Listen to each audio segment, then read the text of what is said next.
Amigas y amigos, estamos de nuevo un domingo más para reflexionar juntos. El otro día hablamos de cómo surgió la primera iglesia itinerante, la tradición de Jesús que iba por los caminos anunciando el reino y cómo iban siguiéndolo los 12 llamados apóstoles, porque los envió, pero veremos que eso es el nombre propiamente que tenían, eran los que seguían a Jesús en su camino. Y ahí iban esos 12. Ahora, aparte de ellos, aparecen también unas mujeres que lo seguían, ¿no? Por ejemplo, el capítulo 8 de Lucas dirá: yendo por ciudades y aldeas, Jesús le acompañaban los 12 y algunas mujeres que habían sido curadas de espíritus malignos, como la María Magdalena de 7 males o demonios, Juana, mujer de Cusa, administradora de Herodes, y Susana, y otras varias que le servían con sus mismos bienes, dice el texto, ¿no? Iban en servicio siguiendo a Jesús y a los 12 varones que lo acompañaban, ¿no? Ahora, esos varones, cuando Jesús cambia el camino y emprende el camino hacia Jerusalén, donde él avisa que le irá mal, que le van a sacar la mugre, como decimos, ¿no? Entonces empieza el conflicto, como ya vimos, ¿no? De Pedro, de Judas, que lo traiciona, de los parientes Juan y Santiago, hasta que llega a Getsemaní, y cuando lo toman preso, después de haber ellos hecho un intento como de guerra mesiánica, esperando que Jesús sacara su espada mesiánica con los 12 ángeles o las 12 legiones y no hubiera romano que se la pudiera, no pasa nada de eso y Jesús se deja llevar preso y viene la decepción total, la crisis radical de esa primera iglesia itinerante. Marcos, cuando narra eso, dice que abandonándolo todos huyeron. Y en el versículo siguiente de Marcos dirá lo siguiente: un cierto joven le seguía envuelto en una sábana sobre el cuerpo desnudo, y trataron de apresarlo también, pero él, dejando la sábana, huyó desnudo. Ese versículo 51 a continuación, obviamente que es simbólico, ¿no? Ese joven es como esta iglesia itinerante, esta nueva iglesia itinerante, que envuelto en una sábana, que es el símbolo de la iglesia, parecerá como sábana también, ¿no?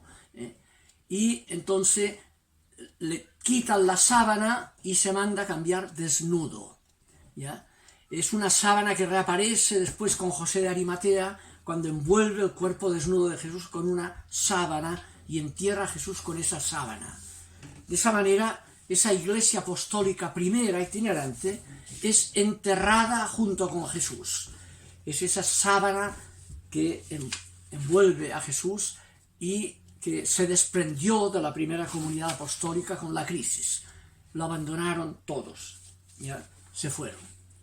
Como huyó también este símbolo, este joven, dejando la sábana, abandonándolo todo, ¿no? Y así habría quedado todo, si no hubiera ocurrido algo especial. Habría sido enterrado Jesús y hoy no sabríamos nada de él y de su doctrina.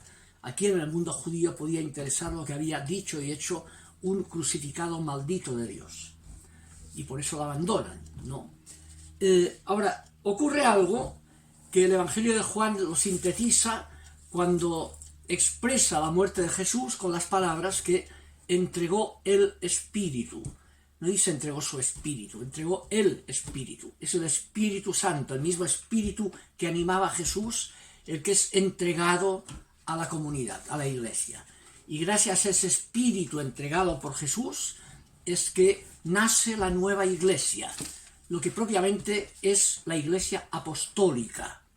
Ya dijimos el otro día que el concepto de iglesia apostólica se funda en la experiencia de que ha sido visto que Jesús vive, ha sido visto. La fórmula más primitiva, 1 Corintios 15, en una fórmula prepaulina de tradición, dice: fue visto por Kefas, fue visto por los 12, fue visto por Santiago, fue visto por más de 500 hermanos y fue visto por todos los apóstoles. ya los ha dicho antes, pero quiere decir, todos aquellos que han hecho la experiencia del verlo son apóstoles. Por eso Pablo añadirá, con su propio griego, también fue visto por mí, y por eso yo también soy apóstol, porque fue visto también por mí, aunque no era de los 12. La Iglesia apostólica se funda en la experiencia de que ese Jesús que ha muerto crucificado vive, ha sido visto. Son esos videntes, ¿no?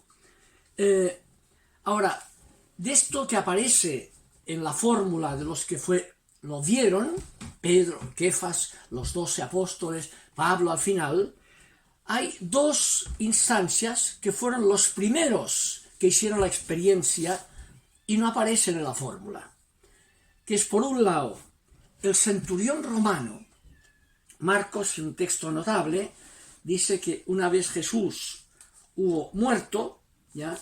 Entonces el centurión que estaba ahí cuidándolo, que había participado, viendo ese centurión que estaba frente a Jesús, de qué manera expiraba, dijo, verdaderamente este hombre era hijo de Dios. Y pone el ver de que ese Jesús vive, a pesar de que lo ve crucificado, en un centurión, en un incircunciso. La primera afirmación, el primer credo viene del mundo gentil, no es de Pedro ni de ninguno de los 12, sino que viene de fuera, del centurión, ¿ya?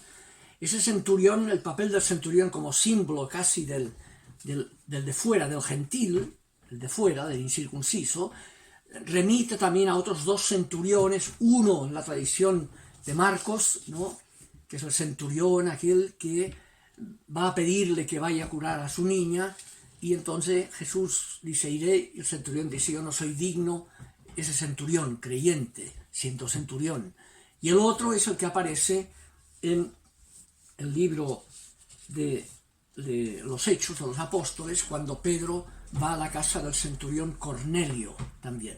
Ahí tenemos ese papel de centurión de incircuncisos que vieron, que abrieron los ojos del Espíritu para ver que Jesús vive. Y el otro grupo son las mujeres. Había muchas mujeres, cuando todos los 12 lo han abandonado, el símbolo de ese joven que lo abandonó todo y abandonó la sábana, ¿no? Las mujeres no lo abandonaron. De lejos lo miraban, ¿ya? De lejos. Siempre las mujeres están lejos. Los hombres las marginan, están obligadas a estar lejos. Por eso probablemente tampoco estaba la madre de Jesús ahí, porque no la dejaron ir, ¿no?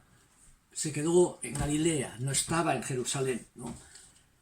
Más lejos todavía estaba que estas mujeres que lo miraban.